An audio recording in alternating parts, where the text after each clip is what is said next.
اعوذ باللہ السمیع العلیم من الشیطان الرجیم بسم اللہ الرحمن الرحیم رب اشرح لی صدری ویسر لی امری واحلل عقدۃ من لسانی یفقهوا قولی رب یسر ولا تعسر وتمم بالخیر رب زدنی علما اللہم فقہنی فی الدین اللہم الہمنی رشدی واعذنی من شر نفسی اللہم انفعنا بما علمتنا وعلمنا ما ینفعنا وزدنا علما اللہم انا نسألک علما نافعا وعملا متقبلا ورزقا طیبا آمین اللہم آمین۔ سورہ انعام آیت نمبر 161 سے انشاءاللہ آج ہم اس کو کمپلیٹ کر لیں گے 165 تک۔ قل کہہ دیجئے اننی بے شک میں، ہدانی ہدایت دی مجھے، ربی میرے رب نے، الی صراط مستقیم سیدھے راستے کی۔ یہ کون کہہ رہے ہیں؟ کس کو کہا جا رہا ہے؟ یہ رسول اللہ صلی اللہ علیہ وسلم کو کہا جا رہا ہے۔ آپ کہہ دیجئے کہ جو مجھے اللہ نے راستہ دکھایا ہے ہدایت کا، وہ کون سا ہے؟ سیدھا راستہ ہے۔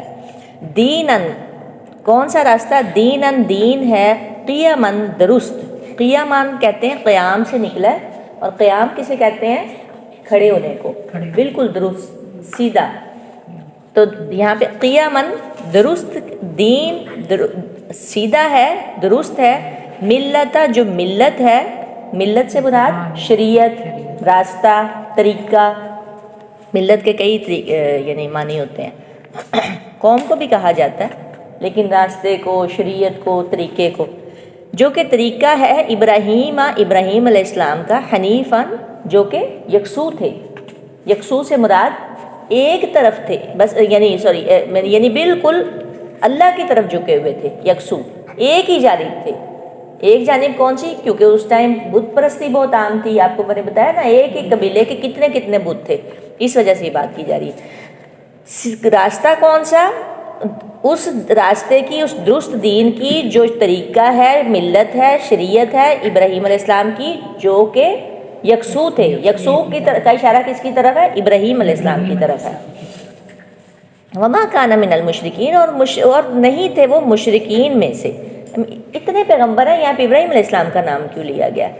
صرف ابراہیم علیہ السلام کو کیوں کہا گیا کہ ابراہیم علیہ السلام کا طریقہ؟ یہ کیوں نہیں کہا گیا نوح علیہ السلام کا؟ ویسے تو پہلے بھی کئی جگہوں پہ، لیکن بہرحال یہاں پہ ابراہیم علیہ السلام کا طریقہ اس لیے کہا گیا کہ ابراہیم علیہ السلام توحید پرست تھے، اور یہ سورت اس کا 30% جو ہے وہ توحید پر ہے۔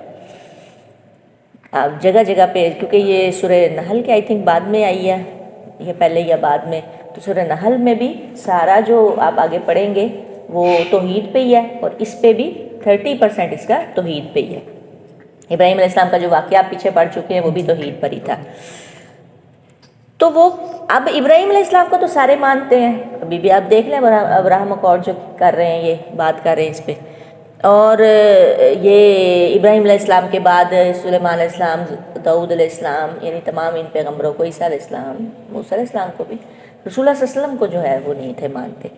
تو ابراہیم علیہ السلام کا جو طریقہ تھا وہ ہے کہ جو رسول اللہ صلی اللہ علیہ وسلم کہہ رہے ہیں اس طریقے کی اللہ نے مجھے ہدایت دی ہے، تو آپ لوگ اس بات کو کیوں نہیں مان رہے؟ ٹھیک ہے، اگر آپ ابراہیم علیہ السلام کو مانتے ہیں تو پھر ان کے طریقے کو بھی مانیں۔ اور وہ کیا تھے؟ وما کان من المشرکین، مشرک نہیں تھے ابراہیم علیہ السلام۔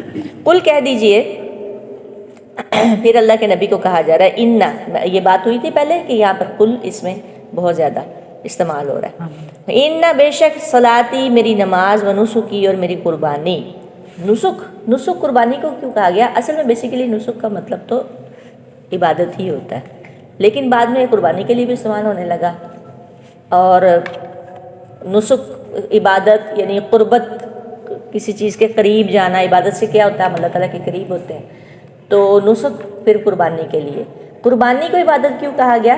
کیونکہ وہ بھی قرب کا ذریعہ ہوتی ہے اللہ کے، اس لیے ونسکی، اور میری قربانی، ومحیایا، اور میرا جینا، حیات سے نکلا، ومحیایا، اور میرا جینا، ومماتی، اور میرا مرنا، میم الف ما تا ساکن، یا موت یا مات، ٹھیک ہے، اور میرا مرنا للہ، اللہ ہی کے لیے، یعنی میرا زندہ رہنا، میرا مرنا، یعنی مرنے جینے کا طریقہ بھی میرا اللہ پہ ہی ہونا چاہیے، اور جب میں مر جاؤں تو وہ بھی اللہ کے لیے ہی مرنا ہو۔ للہ، اللہ ہی کے لیے ہے، رب العالمین، جو رب ہے تمام جہانوں کا۔ یہ وہ دعا ہے جو اکثر پڑھی جاتی ہے قربانی کے وقت بھی، نماز سے پہلے بھی جب ہم اللہم باعث بینی پڑھتے ہیں تو اب تو خیر کئی لوگوں کو پتہ بھی نہیں ہے کہ یہ دعا پڑھی جاتی ہے، صلاتی و نسکی و محیای و مماتی للہ رب العالمین وجہت وجہی للذی فطر السماوات والارض حنیفا وما انا من المشرکین۔ ہاں اس طرح کر کے یہ کچھ دعائیں ہیں جو ہم نماز شروع کرتے وقت پہلے اللہم باعث بینی سے پہلے یہ پڑھی جاتی ہے۔ اعوذ باللہ السمیع العلیم من الشیطان الرجیم من ہمزی ونفخی ونفسی۔ یہ پڑھ کے پھر کیا ہوتا ہے، پھر آپ کی جو کنسنٹریشن ہے وہ آپ کی نماز میں ہوتی ہے، پوری توجہ آپ کی نماز میں ہوتی ہے، اور آپ کو پتہ ہے اکثر نماز میں توجہ نہیں ہوتی، اگر آپ یہ دعائیں پڑھتے ہیں پھر آپ کی توجہ نماز میں ہو جاتی ہے۔ لا شریک لہ، نہیں ہے کوئی شریک اس کا، وبذالک، اور اسی کا امرت، حکم دیا گیا ہوں میں، وانا، اور میں اول المسلمین، سب سے پہلا مسلمان ہوں، یعنی سب سے پہلے میں ایمان لایا ہوں۔ سب سے پہلے سے مراد اپنے اس میں کہ رسول اللہ صلی اللہ علیہ وسلم پہ ہی جو ہے وہ جبرائیل امین آئے، اور جو ہے سب سے پہلا میں مسلمان ہوں، یعنی سب سے پہلے میں بات کو ماننے والا ہوں۔ قل، کہہ دیجئے، اغیر اللہ، کیا اللہ کے سوا، ابغی، میں تلاش کروں، بغا، بغی سے نکلا ہے، باغی بھی یہیں سے ہی ہے کہ بغاوت کرنے والا کیا کر رہا ہوتا ہے کہ کسی اور راستے کی تلاش میں ہوتا ہے۔ ابغی، میں تلاش کروں، ربن، کوئی رب، کوئی اور رب، کہہ دیجئے کیا اللہ کے سوا میں کوئی اور رب تلاش کروں، وہوا، اور حالانکہ وہ رب ہے، کل شیء، ہر ایک چیز کا۔ ابغی کہ کون سا صیغہ ہے، یہ واحد متکلم کا صیغہ ہے، اور یہ یعنی میں تلاش کروں کوئی اور رب، حالانکہ رب ہے وہ کل شیء، ہر چیز کا۔ ولا تکسب، اور نہیں کماتا، کل نفس، کوئی نفس، کوئی جان، الا، مگر علیہا، اسی پر وبال ہے اس کا، یعنی جو کوئی برائی کمائے گا، کوئی کسب کرے گا، اس کا وبال اسی پر ہی ہوگا۔ ولا تزر، اور نہیں کوئی بوجھ اٹھائے گا، وازرۃ، کوئی بوجھ اٹھانے والا، وزر، بوجھ، اخرى، دوسرے کا، کوئی بوجھ اٹھانے والا کسی دوسرے کا بوجھ نہیں اٹھائے گا۔ یہ جو مونس میں یہاں پہ بات آ رہی ہے، یہ پیچھے جو نفس آ رہا ہے نا اس کی بات آ رہی ہے، کیونکہ نفس کو ہم مونس میں لے لیں گے یہاں پہ۔ کوئی جان کسی جان کا بوجھ نہیں اٹھائے گی، وزر اخرى، بوجھ کسی دوسری جان کا۔ تو اگر ہم عام معنی میں محاورہ پڑھیں تو کوئی کسی کی کوئی جان کوئی کسی کا کوئی بوجھ اٹھانے والا کسی دوسرے کا بوجھ نہیں اٹھائے گا۔ ہاں ایک بات ہے، کچھ لوگ بوجھ اٹھائیں گے، وہ کون ہوں گے؟ جنہوں نے گناہ کا پرچار کیا، گناہ کی طرف لوگوں کو لگایا، کوئی ایسا ڈرامہ، کوئی ایسا سانگ، کوئی ایسا وہ بنا کے چلے گئے بغیر توبہ کے، مر کے کوئی ایسی مووی بنا دی، یا کوئی ایسی چیز بنا دی، یا کوئی ایسی رسم نکال دی، یا دین میں کوئی ایسا معاملہ نکال دیا، تو وہ پھر اگر جو کوئی اس پہ وہ کرتا ہے اور کوئی اور اس کو اپلائی کرتا ہے، یعنی اس پہ عمل کرتا ہے یا اس جیسا کوئی کام کر رہا ہوتا ہے، تو وہ پھر کیا ہوگا؟ وہ پھر اپنے بوجھ کے ساتھ ساتھ وہ ان کا بوجھ بھی اٹھائے گا، کہ جا کے ہم اپنا بوجھ اٹھا لیں پھر دوسروں کا بھی اٹھائیں۔ اس لیے کہا جاتا ہے یہ جو اجتماعی، یہ جو اعلانیہ برائیاں ہیں نا، یہ تو برائی، گناہ چھپا ہوا بھی بہت برا ہے، لیکن کھلا گناہ یہ کھڑے ہو کے جو استغفر اللہ العظیم، اب کیا نہیں ہو رہا، خیر، کھلے گناہ جو ہیں، تو پھر اس کا یہی وبال ہے کہ پھر آپ نے ایک تو ہو گیا نا، میں نے گناہ کیا، میں نے اللہ سے معافی مانگ لی، ٹھیک ہے، کسی کو نہیں پتا میرا گناہ ہے، میں نے اللہ سے معافی مانگ لی، اللہ تعالیٰ معاف کر دیتے ہیں۔ ایک ہے آپ سب کو اس پہ لگا رہے ہیں، وہ کیا ہے؟ اور پھر لوگ پھر ڈرتے بھی نہیں ہیں اس بات سے، اللہ تعالیٰ ہمیں معاف کر دے۔ کوئی ایسا سانگ نکال دیا، کوئی ایسے گلوکار ہے، کوئی ایسی کوئی چیز ہے، تو وہ پھر یہ ہے کہ وہ ان کے بھی بوجھ اٹھائیں گے، اور پھر اس دن تو اپنا ہی بوجھ نہیں اٹھایا گا نا، اپنے گناہوں کا بھار جو ہے، پھر دوسروں کا کیا اٹھانا۔ ثم، پھر الی ربکم، پھر اپنے رب طرف، اپنے رب کے، مرجعکم، لوٹنا ہے تمہارا، کیا ہے اس کا؟ رجوع بھی یہیں سے ہی نکلا ہے، رجوع، را جیم عین، مرجعکم لوٹنا ہے تمہارا، فینبئکم پھر وہ خبر دے دے گا تمہیں، بما اس کی جو کنتم تھے تم فیہ جس میں، تختلفون تم اختلاف کرتے، آپس میں جو تم اختلاف کرتے تھے کہ وہ ٹھیک ہے وہ غلط ہے، اس کی خبر پھر وہ تمہیں دے دے گا۔ وَهُوَ الَّذِي، اور وہی ہے الَّذِي ذات، الَّذِي جس نے جَعَلَكُم بنایا تمہیں خلائف الارض خلیفہ جانشین، خلفہ کیا ہوتا ہے؟ پیچھے آنے والا، بعد میں آنے والا، جیسے ہم چلے گئے تو اب ہمارے پیچھے کوئی اور آئے گا، ٹھیک ہے؟ جانشین الارض زمین کا، خلیفہ بنایا اللہ تعالیٰ نے انسان کو زمین کا، ورفع اور بلند کیا بعضکم تمہارے بعض کو، فوق بعض اوپر بعض کے، یعنی ایک دوسرے کے یعنی درجات میں، یعنی کوئی اس سے کم ہے، کوئی اس سے زیادہ ہے، لیکن یہ کیا ہے کہ اس میں محتاج دونوں ہی ہوتے ہیں۔ اگر آپ کا کوئی ورکر ہے وہ ورک نہیں کرتا، آپ کا کام نہیں چل سکتا۔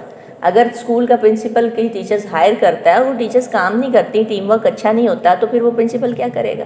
اگر آپ کا ٹیم ورک نہیں اچھا، آپ کی فیکلٹی ہے وہ صحیح نہیں کام کر رہی، تو آپ کا اسکول کیسا چلے گا؟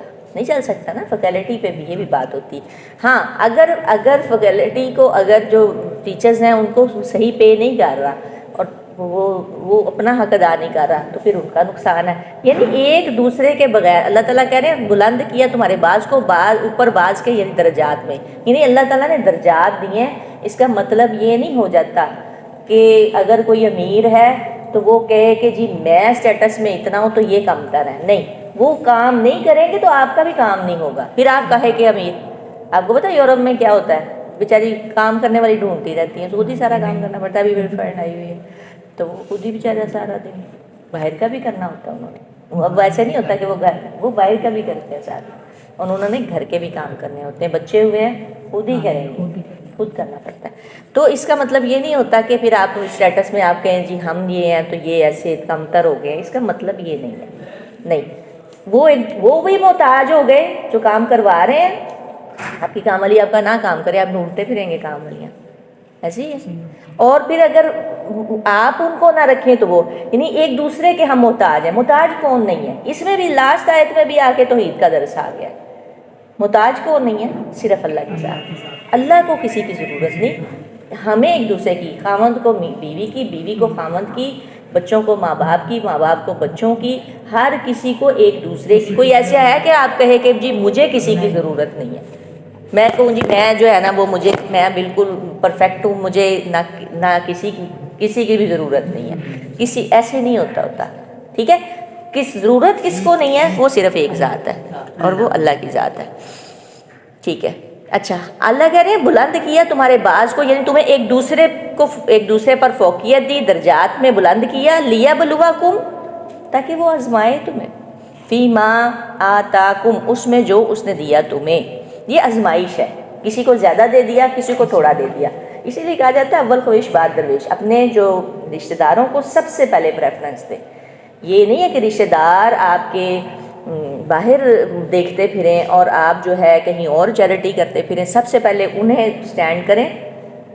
اگر ایسے ہونے لگ جائے نا، کیونکہ سب ایک جیسے تھوڑی ہوتے ہیں، خاندانوں میں سبھی لوگ تو ایک جیسے نہیں ہوتے، بہت لوگ بہت اچھے بھی ہوتے ہیں، کئی بہت ماڑے ہوتے ہیں، تو ایک دوسرے کو اگر کرنے لگ جائے نا تو وہ بڑا پیارا وہ بن جاتا ہے سارا۔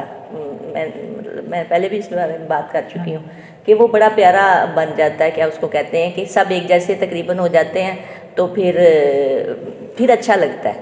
اور اگر آپ دیکھ رہے ہو کہ خاندان میں ایک بہت ماڑا ہے اور ایک بہت اونچا ہے، تو وہ کیوں نہیں اس کو وہ اتنا کر رہا کہ وہ اس کا بھی تھوڑا لیول پہ آ جائے؟ کیا وہ دیکھ نہیں سکتا کہ اس کا بہن بھائی بھی اس کا لیول پہ آ جائے؟ ایسے نہیں ہونا چاہیے نا۔ اس لیے پہلے رشتہ دار دو حقوق ادا ہوتے ہیں، اسی لیے اگر ہمسایہ رشتہ دار ہے تو وہ پھر دوہرا، اور رشتہ دار کو پہلے اس کے بعد دوسرا ہے، تو تاکہ وہ تمہیں آزمائے، فی ما آتاکم اس میں جو اس نے تمہیں دیا۔ کس نے دیا؟ اللہ نے دیا، ہمارا اپنا ہے کوئی؟ ہمارا تو کچھ بھی نہیں۔ استغفر اللہ العظیم، ان ربک بے شک آپ کا رب سریع العقاب جلد دینے والا ہے سزا، سرع سین راعین، استغفر اللہ العظیم. عقبہ سے عقاب، عقب کیا، پیچھے پیچھے، یعنی پیچھے پیچھے ہی ہے. سزا دینے والا ہے. وَإِنَّهُ، اور بے شک وہ لغفور الرحیم، البتہ بہت بخشنے والا، بہت رحم کرنے والا ہے.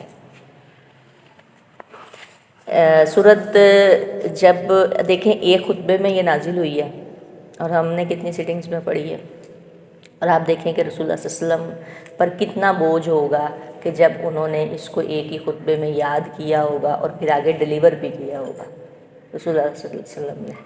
یہ صورت ایک خطبے میں نازل ہوئی ہے، سورہ انعام، اور 30% اس کا تقریباً توحید پر مبنی ہے، اور آئی تھنک سورہ نحل کے بعد جو ہے یہ اتری ہے. تو اگر ہم اس میں بھی دیکھیں گے بار بار بار بار ایک اللہ کی وحدانیت کی بار بار بات ہو رہی ہے. ٹھیک ہے. اور چونکہ یہ مکی صورت ہے سورہ انعام، ایسے ہی ہے. ہاں جی، مکی صورت ہے. مکی صورتوں میں آپ کو پتہ زیادہ تر توحید کی ہی بات ہے، کیونکہ اس وقت ابھی ایمان پختہ نہیں لوگوں کے ہوئے تھے، اس لیے.